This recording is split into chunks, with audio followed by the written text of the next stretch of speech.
Halo sahabat Antamedika, semoga para sahabat sekalian dalam keadaan yang bahagia, sehat dimanapun berada. Pada hari ini, saya Dr. Disa Almira akan menyajikan materi dengan narasumber kami, yaitu Dr. Andrea, spesialis kedokteran gigi anak, akan membawakan materi yang sangat menarik, terutama mungkin untuk para orang tua dan orang-orang lainnya, yaitu tentang kesehatan gigi dan mulut anak Indonesia. Mari saya perkenalkan dulu dengan Dr. Gigi Andrea. Selamat siang, dokter. Selamat siang, Dr. Disa. Apa kabar, Dr. Andrea? Alhamdulillah sehat, Dr. Disa sehat? Ya, alhamdulillah. Ya, baik. Pertama-tama, terima kasih banyak ya, Dok, karena sudah bersedia hadir hari ini untuk acara podcast Antamedika. Tentunya akan memberikan informasi yang berguna bagi para sahabat Antamedika. Baik, kira-kira Dr. Andrea bisa langsung kita mulai, Dok? Oh, silakan. Oke. Ini dok, ini kan jadi ada beberapa pertanyaan nih yang sering sekali ditanyakan pada dokter gigi atau mungkin sama dokter yang lainnya oleh para orang tua tentang kesehatan gigi dan mulut anak mereka. Biasanya tuh mereka tuh pertanyaannya seperti ini, dok, penting nggak sih untuk merawat gigi susu atau gigi anak sedini mungkin? Padahal kan pada akhirnya mereka kan akan tanggal dan diganti oleh gigi permanen atau abadi. Itu kira-kira gimana ya, dok? Nah, iya benar. Itu emang sering banget orang tua, bahkan pasien yang datang juga ngomong, apa perlu dok ini ditambal, nanti bakal ganti kan dok, gitu. Jadi sebetulnya yang harus disadari adalah gigi susu itu adalah penunjuk jalannya gigi permanen. Jadi kalau misalnya penunjuk jalannya hilang duluan, hilang sebelum waktunya, nanti kan gigi permanennya jadi hilang arah. Atau nanti gigi sebelahnya jadi mengisi tempat yang kosong, nanti jadinya gigi permanennya itu tadi tempatnya bergeser. Lagi pula memang kan dia tumbuh pertama kali gigi susu itu ketika masih bayi ya, sekitar 6 bulanan.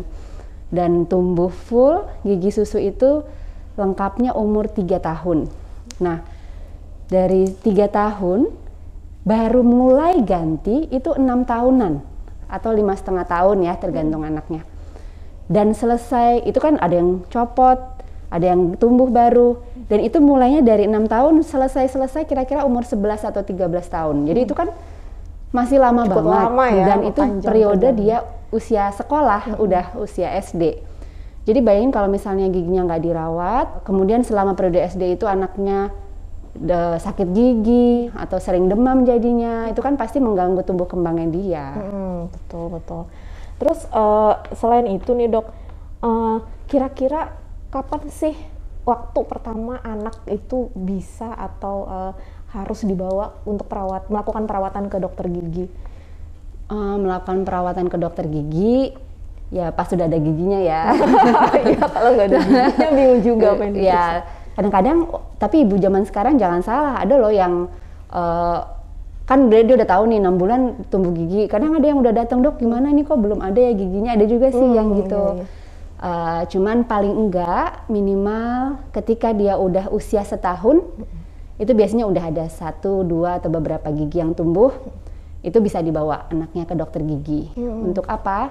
Untuk dilihat sama dokter gigi bagaimana struktur gigi yang udah tumbuh, terus pembersihannya gimana. Jadi nanti orang tua yang mengantarkan anaknya punya gambaran apakah kebiasaan yang dia lakukan kepada anaknya ini udah benar atau belum, atau ada kebiasaan anaknya misalnya pola nyemilnya gitu-gitu. Jadi paling enggak ketika dia usia setahun dibawa ke dokter gigi, terus nanti dokter gigi kasih saran, dokter gigi anak terutama kalau misalnya anaknya udah ada resiko karies mungkin lebih cepat. Jadi kan kita kalau misalnya dengar slogan tuh setiap 6 bulan sekali ke dokter gigi ya, dokter Disa, udah pernah denger pasti ya? Iya pernah dok. Nah kadang-kadang kalau misalnya kayaknya nih resiko anaknya kalau 6 bulan tuh kelamaan, nanti dokter gigi anak kasih saran jangan sampai 6 bulan, misalnya 3 bulan lagi kita ketemu lagi atau 4 bulan lagi gitu.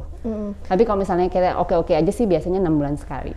Jadi untuk anjuran pemeriksaan rutin gigi anak itu disesuaikan dengan kondisi pasiennya ya dok? Kalau misalnya memang dia ada resiko dia bisa terjadi karies atau semacamnya, harus lebih rutin dibandingkan nanti kita nilai gitu. Tergantung penilaian dari dokter gigi yang meriksa.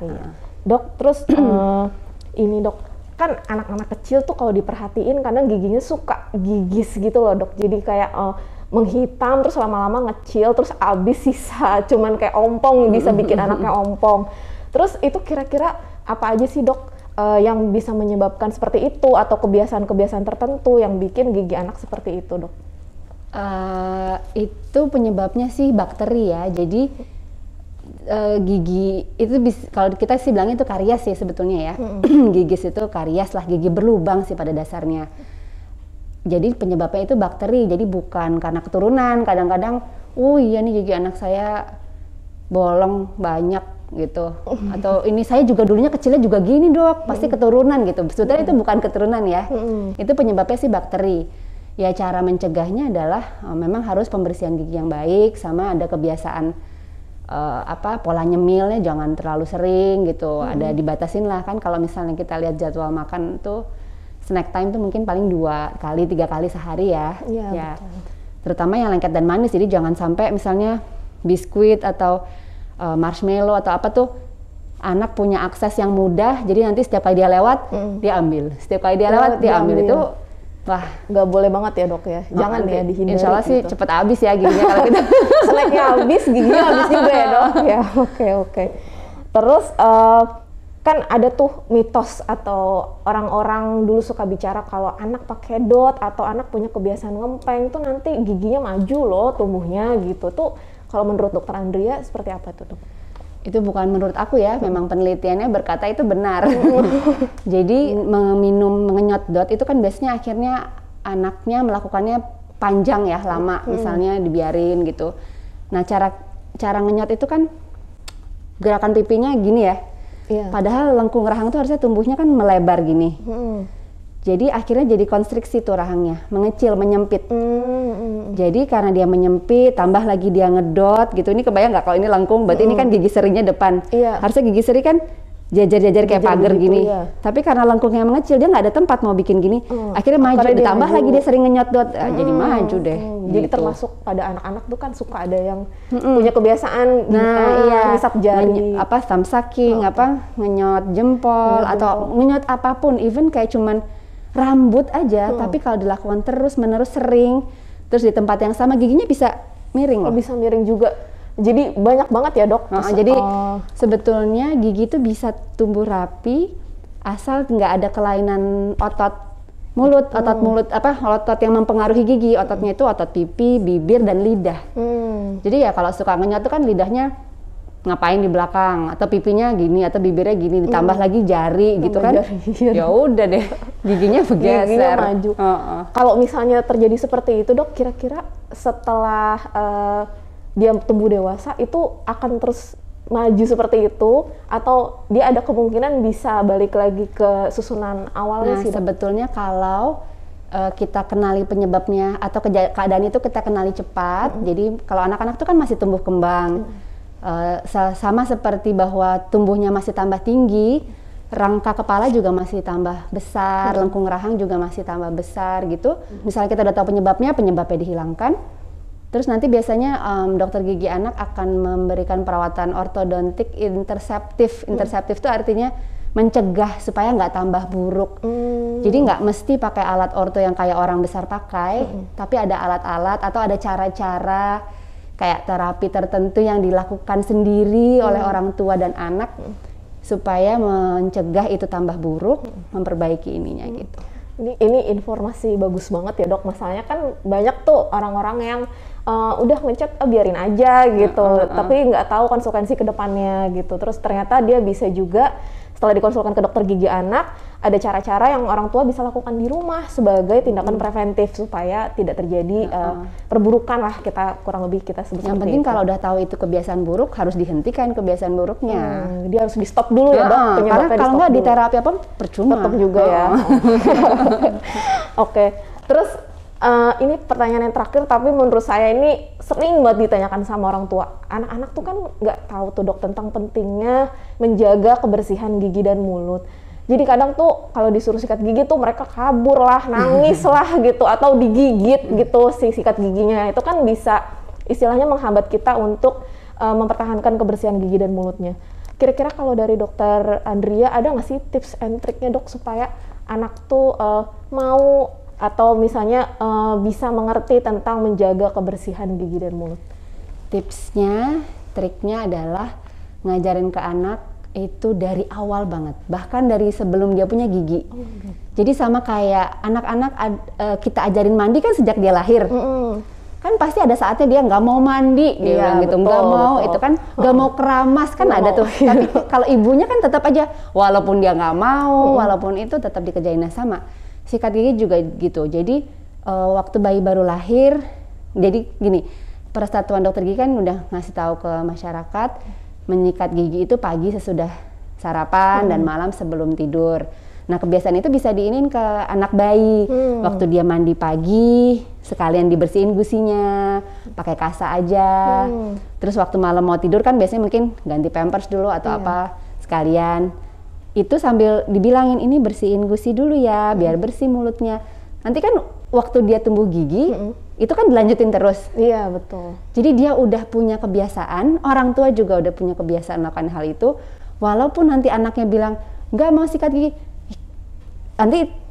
tapi kan nanti akan ketemu caranya karena itu udah sesuatu yang dilakukan terus rutin gitu ya dari awal gitu. Insya Allah kalau itu dikerjakan terus sih orang tua nggak ini deh, nggak apa ya, juga ketemu gitu. jalannya juga sama kayak kita ngakalin anak mau mandi atau ngakalin anak mau makan gitu. Jadi dibiasakan dulu gitu. Terus dok, kadang nih orang-orang tua zaman sekarang kan suka apa ya, pengen yang terbaik untuk anaknya. Jadi tuh mereka tuh suka bingung kira-kira kalau untuk anak-anak tuh kita harus ada pemilihan pasta gigi tertentukah atau sikat gigi tertentukah gitu yang aman untuk anak atau seperti apa? Kira-kira kalau dari Dokter Adria gimana dok? Kalau sikat gigi semuanya itu sifatnya sangat individu. Odol juga itu terserah mau milih apa. Yang penting berikan anak itu odol kalau sudah bisa melepeh, udah bisa berkumur dan melepeh. Yang penting adalah cara menyikat giginya, seluruh permukaan giginya tersikat.